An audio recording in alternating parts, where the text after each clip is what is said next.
Apa betul orang yang punya kolesterol tinggi nggak boleh makan protein dan lemak?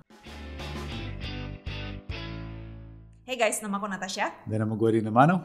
Hari ini kita akan ngebahas kepercayaan orang bahwa yang mempunyai kolesterol tinggi itu nggak boleh makan lemak sama protein. Banyak banget tuh yang kayak gitu tuh. Bener mikir. Nggak tahu, betul gak? Sebelum kita bahas topik itu, jangan lupa subscribe, nyalakan notification, dan give this video a like, atau video-video kita yang lainnya a like, atau many likes, boleh ya. Ayo kita bahas sekarang. Oke. Jadi, kolesterol. Tahu nggak? Tubuh Kita kita itu punya sebenarnya aplikasi. mempunyai. Oh, bentar. Kita punya aplikasi. Dan di aplikasi kita ini, kita ada sesuatu arahan di mana mereka harus makan sekian persen karbo, sekian persen lemak, sekian persen protein. Contoh, mereka harus makan 40% lemak atau 30% lemak. Mereka ngeliat, gila angkanya 40% tinggi banget, gue harus makan lemak. Gue punya kolesterol, yakin gue boleh makan sekian banyak. You know, hal-hal seperti itu. Padahal di aplikasi kita mengarahkan mereka untuk makan defisit. Ya, jadi mau angka berapa puluh persen itu it doesn't matter. Angka defisit artinya adalah makan di bawah kebutuhan. Nah, dengan makan di bawah kebutuhan banyak banget loh guys member yang takut makan lemak. Mereka pikir makan lemak berapapun kolesterolnya akan jebol. Bener gak sih? Makan lemak sedikit aja kolesterol langsung jebol. Enggak. Dan untuk memperjelas, Iya. tadi kan Din bilang kebanyakan member kita makan di defisit, ya itu karena mereka menjalankan fat loss, mereka mau ramping. Yes, betul. Ya, makanya mereka makan defisit gitu loh. Itu saran kita. Balik lagi ke kolesterol. Enggak guys. 1, makannya di defisit. Ya. 2, kita tidak menyarankan mereka untuk makan lemak dari sumber yang jelek. Ya. Dari lemak-lemak jenuh atau trans fat. No. Contoh apa tuh? Mungkin pai susu atau apa lagi? Gorengan? Yes. Apa lagi? Gorengan. Ya. Snack. Snack. Makanan prosesan. Itu biasanya mereka pakai hydrogenated oil. Oh, yang juga disebut sebagai trans fat. Itu makanan yang sebaiknya benar-benar dihindarin. Bukan dikurangin loh. Iya. Kalau bisa dihindarin, jangan dimakan sama sekali. Trans fat. Iya. Ya termasuk Ya. pai susu dan makanan proses. Ya. Jadi waktu kalian menikmati makanan-makanan kalian yang penuh trans fat, mungkin kalian juga ingin mengontrol sedikit supaya tidak makan berlebihan. Pesan-pesan untuk kalian semua dan teman-teman di belakang kamera. Menyesal nih. Menyesal kameramen kita kebetulan guys lagi makan pai susu. Yes. So anyways, trans fat kalian pengen hindari. Yes. Ya. Dan tentunya kalau misalnya kalian penikmat makanan seperti babat, jeroan, mungkin kalian pengen kontrol juga. Soalnya makanan-makanan seperti itu akan menyebabkan kolesterol kalian jebol. Yes, nah sekarang kita bahas nih. Jadi maksudnya lemak yang boleh dimakan itu seperti apa? Seperti apa? Sumber-sumber lemak baik adalah sumber-sumber lemak yang polysaturated, monosaturated, lemak tak jenuh tunggal dan lemak tak jenuh ganda. Itulah tipe-tipe lemak yang boleh kalian konsumsi. Begitu juga dengan omega 3, omega 3 guys. Itu boleh, itu bagus banget. Jadi itu sumbernya alpukat, kacang-kacangan, kelapa, ikan, iya kan, right. tempe, telur. Kalau makanannya utuh rata-rata banyakan sih. Iya, that's okay. Kecuali red meat. Kecuali red meat. Itu betul. mengandung saturated fat. Benar. Ya. Tapi kalau misalnya other than that should be fine. Oke, ya.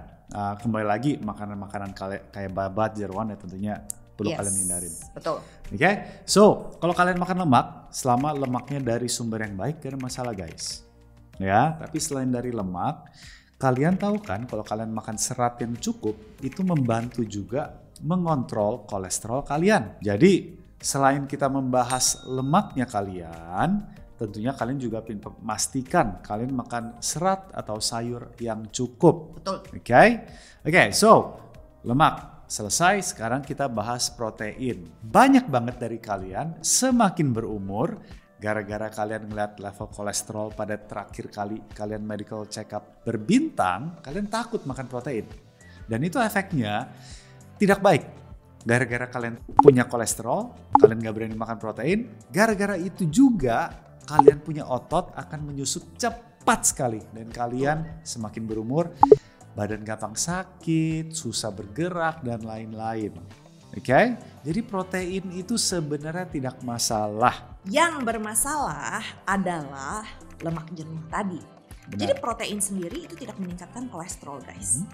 Tapi memang sebagian protein seperti yang Din barusan bilang seperti jeroan, red meat, daging merah ya, itu mengandung saturated fat, lemak jenuh. Ya, Dan itu yang bisa meningkatkan kadar kolesterol meningkat. benar. Jadi kalian sebaiknya kalau mempunyai kolesterol tinggi, carilah sumber protein yang tidak mengandung lemak jenuh atau tidak mengandung banyak lemak jenuh.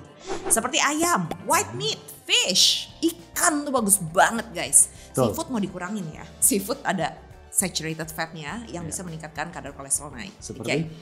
Kepiting. Kepiting. Yes. Shellfish. Shellfish. Shellfish ya. Otak udang. So udang. good. Yes. Ya. Aku suka. Tentunya tapi- kalau kalian pengen gampang, kalian ke Google aja cari mungkin list makanan yang kolesterolnya tinggi, menyebabkan kolesterol dan tidak, itu banyak banget kok. Sampel-sampelnya kalau kalian beneran bingung gitu kan ya. Atau tanya dokter. Ya tanya dokter, kalian juga bisa. Hmm. Terus jadi kalau misalnya yang kita udah establish adalah lemak, selama lemaknya baik aman. Kalau lemaknya saturated fat ya nggak baik buat kalian.